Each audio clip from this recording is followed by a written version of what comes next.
On va dans l'onglet paramètres canaux. Donc là, en l'occurrence, on va dans le canal Teams. Et vous avez un nouvel onglet qui s'appelle Publication, juste à côté de celui qui concerne la configuration.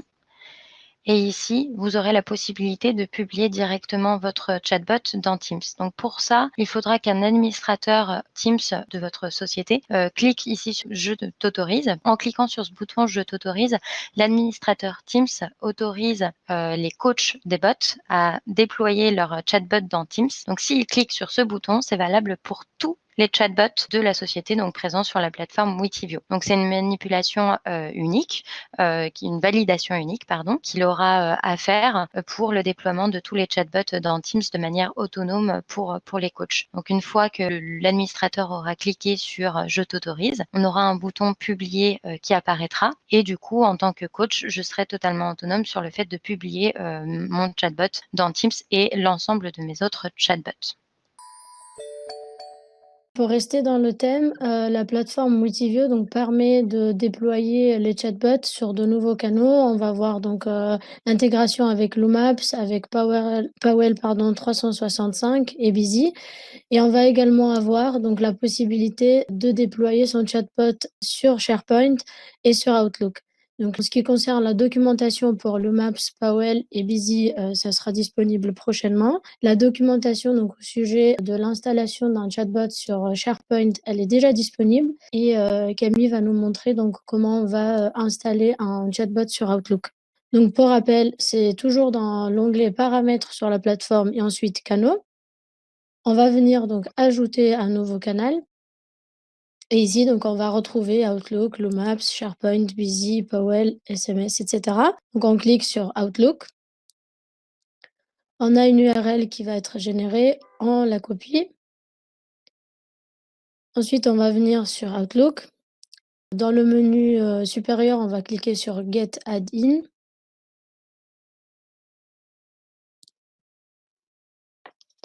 Ensuite, on va cliquer sur My Add-in dans le menu à gauche.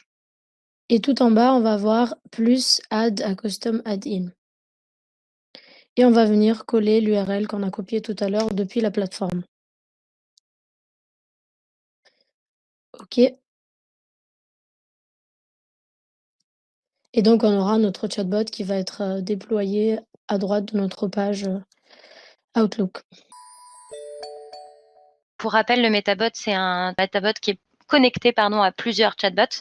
Donc dans le cas par exemple où on a plusieurs chatbots qui sont activés dans des contextes différents, donc par exemple là en l'occurrence RH, IT ou juridique, il arrive que les utilisateurs sachent pas forcément à quel chatbot s'adresser. Donc là en l'occurrence, on se retrouve dans un cas où l'utilisateur va aller demander à son collègue à quel chatbot s'adresser. Donc on perd tout l'avantage d'un chatbot qui est d'accéder rapidement à l'information. Donc pour le coup, on a mis en place donc le Metabot qui est un point de contact unique. Donc il est connecté à plusieurs chatbots dits amis, dont chacun donc porte le contexte, là en l'occurrence RH, IT ou juridique. Donc il se présente de la manière suivante. Donc quand vous allez sur la plateforme, vous pouvez créer un nouveau bot et dans la création de votre nouveau bot, vous allez sélectionner Metabot.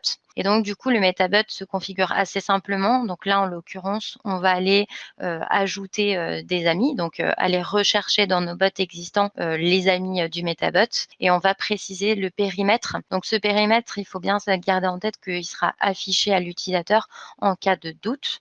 Donc pour vous expliquer plus précisément comment ça fonctionne, donc là, le schéma, tout de suite, il fait un peu complexe, mais en fait, c'est assez simple. Donc, l'utilisateur va aller poser une question au Metabot. Le Metabot est ami avec le chatbot RH, le chatbot IT et le chatbot juridique ici. Donc, on est face à 3 cas de figure. Donc, dans le premier cas, le Metabot connaît directement la réponse. Donc, il ira piocher dans les bases de connaissances de chacun de ses amis lorsque l'utilisateur lui posera une question. Et là, en l'occurrence, il a trouvé la bonne réponse. Et ensuite, donc, comme d'habitude, le feedback se déclenche après la réponse, donc pour savoir si l'utilisateur est satisfait ou non de sa réponse.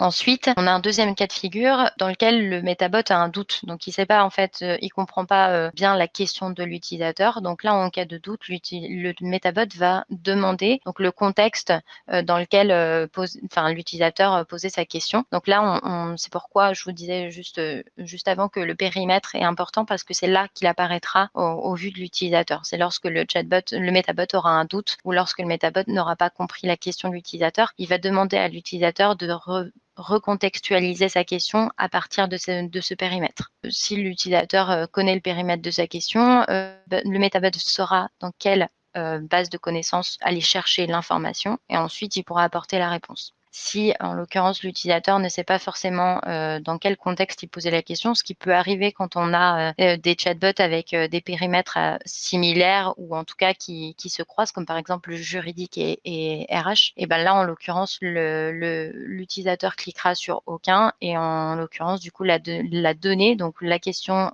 d'origine de l'utilisateur, ira dans la boîte de réception du Metabot. Ensuite, le dernier cas de figure, le Metabot n'a pas compris la question. Une fois de plus, il va demander à l'utilisateur le périmètre de sa question et de la même manière, donc soit il dirige la question non répondue dans l'inbox de son ami, soit il dirige dans l'inbox du Metabot. Il faut savoir que dans l'inbox du Metabot, on ne pourra pas traiter la donnée directement comme on le fait sur un chatbot normal. On va juste l'affecter à un ami. On aura un administrateur, par exemple, global du Metabot qui va affecter chaque question non répondue au bon ami, donc au bon coach. Donc voilà un peu le fonctionnement du Metabot. Donc la grosse nouveauté de cette mise à jour, parce que le Metabot existe maintenant depuis moins d'un mois, et la grosse nouveauté de cette nouvelle mise à jour, c'est le fait que le Metabot prend en compte la liste d'utilisateurs. Donc c'est-à-dire que si mon utilisateur n'a normalement pas accès au chatbot juridique, mon Metabot n'ira pas questionner ou interroger la base de connaissances du chatbot juridique. Il se concentrera uniquement sur le chatbot IT et le chatbot RH pour apporter la réponse à l'utilisateur.